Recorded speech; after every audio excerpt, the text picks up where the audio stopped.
Hi, my name's Tony Beaven.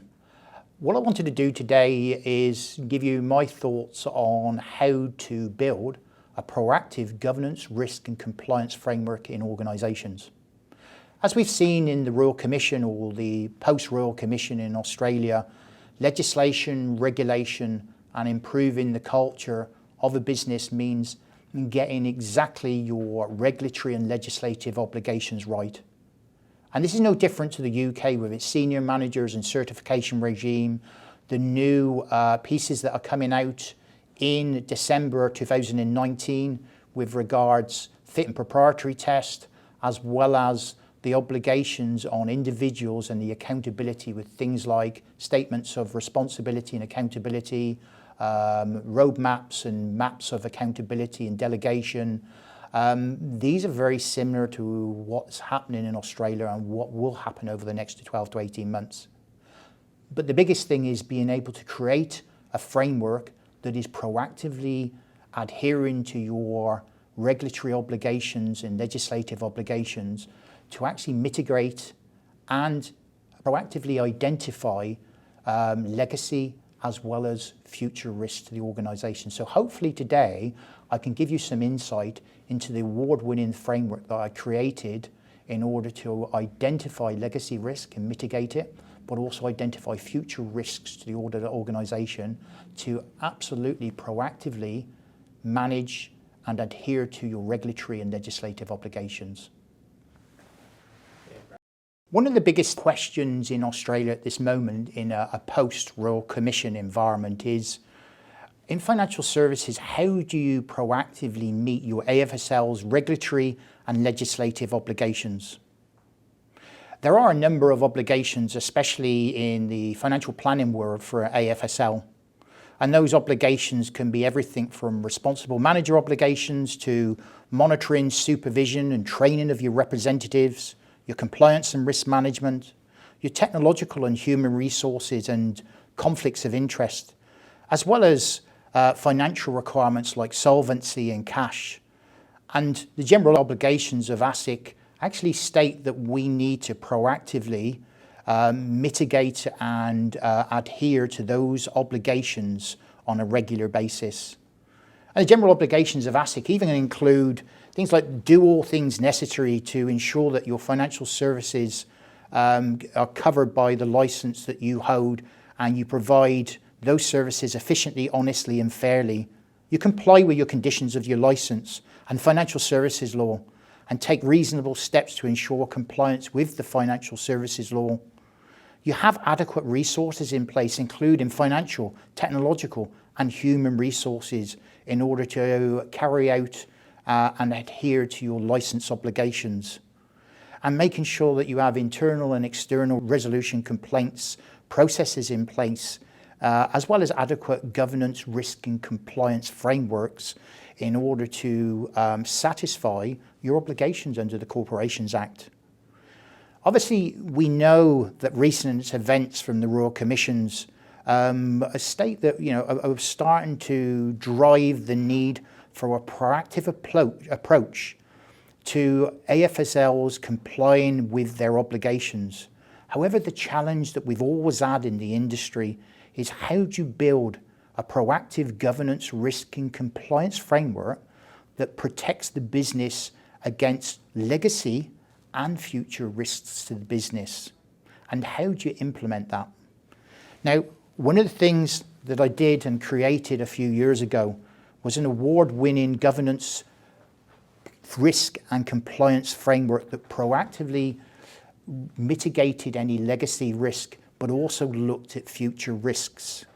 Now, in order to give you a bit of an overview of this, when you actually look at the standard snapshot of an AFSL business and its governance, risk and compliance framework, you'll talk about everything from the onboarding and making sure that you have the processes, the evidence, the due diligence in place for onboarding, as well as things like, have you checked their fee for no service? Have you evidenced that they've got their FDS letters? Have you evidenced their opt-in? These due diligence points are absolutely crucial when you're onboarding different practices. And then your induction needs to be something that is not just a theory, but it's a practical application of your business standards, the advice processes, etc., in order to practically apply that knowledge to get the practices up to speed. The training and development, your annual licensing, your CBD, Kaplan training, things like that. FAR register updates, X-Plan training, reporting and monitoring, right through to your professional standards, your legislative and regulatory template update guides.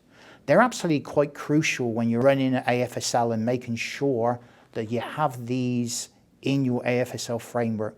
And that means making sure there is a standard, the process is in place, and there's evidence to show that you've demonstrated that this has been implemented in your business. We talk about audits and then making sure there are yearly audits in your business, pre-vets, post-vets, compliance meetings, having a compliance meeting on a bi-monthly or quarterly basis that actually shows that there are structures in place to not just analyse and monitor, but also implement remediation programs along with your internal and external dispute resolution processes. That is what you would expect in a normal AFSL. But what we wanted to do is create a proactive AFSL. So we actually overlaid the standard processes with more detailed analysis so that we created a proactive governance, risk and compliance framework. And things like the onboarding process, what we do now is we skill gap the analysis of the different advisors to create a training mechanism and a regime to increase their knowledge and professionalism in the industry.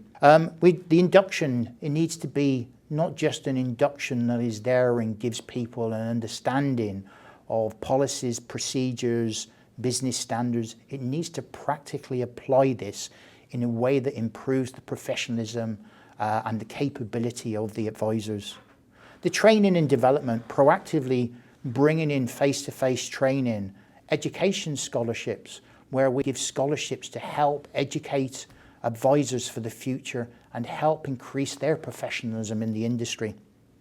Our audit, proactively addressing pre-vets, post-vets, audits, where we actually look to put improvement training in place to increase their professionalism and the professionalism of the business, the organisation. And then we bring in things like management meetings. So as we build a proactive governance framework, monthly management meetings that you have an understanding from a structural point of view, your management, the finance, your occupational health and safety, the compliance and leadership team, the operations and how they operate, the nuts and bolts of the business, including marketing, your priorities and your monitoring of the accountabilities in the business, and your annual practice audits, where you look and you check and you evidence your FDS, your opt-in, the business cards, the marketing, third-party support provisions, your best interest duty, tax practitioner board, professional body memberships. These are actually quite crucial when you're actually looking at building a proactive governance, risk and compliance framework. And they all feed into the monthly meetings, which detail the advisors being onboarded, the induction process, the skill gap analysis, the advisors that you've got on pre-vet, post-vet, what all these different things are doing is start to build a framework that is proactive, that looks to help and support an advisor from the minute or before they start in the organisation, and analysing their skill set, making sure that you can build training programs that really help and support them, and then taking them on a journey right the way through your business so that you can help and support them, but you've also got then a proactive governance, risk and compliance framework that's in place that helps you mitigate and adhere to all your AFSL responsibilities in a proactive way. And we talk about more of the management point of view, and I cover off obviously my knowledge of the senior manager certification regime in the UK. So have we got the responsible manager duties, the business standard reviews, the key responsibilities in the mapping of accountability and oversight functions in line with regulatory and board reporting, the training, the competence framework, your mapping of accountabilities and responsibilities as per the SM and CR regime in the UK is similar to Australia, but build this and put this into a proactive framework that then mitigates, as I said, legacy risk, but also identifies any future risks to the business, and you'll build in then a proactive framework that really does address the risks to the business, but also helps you to identify future risks before a lot of times they occur. This framework helps you to proactively manage your responsibilities as an AFSL.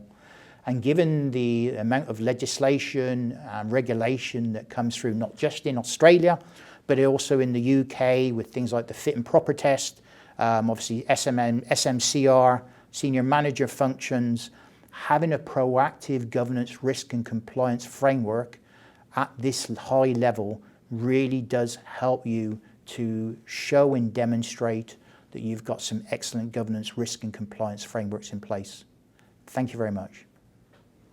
Hopefully today you've got a number of points and hints on how to actually build and structure and implement a proactive governance, risk and compliance framework in your AFSL organisation.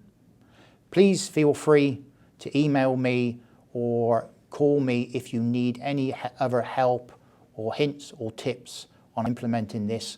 I'm conscious that there is a lot involved, and I've actually gone through this today at a very high level, but I'm more than happy to share this with my colleagues in the industry. So thank you very much.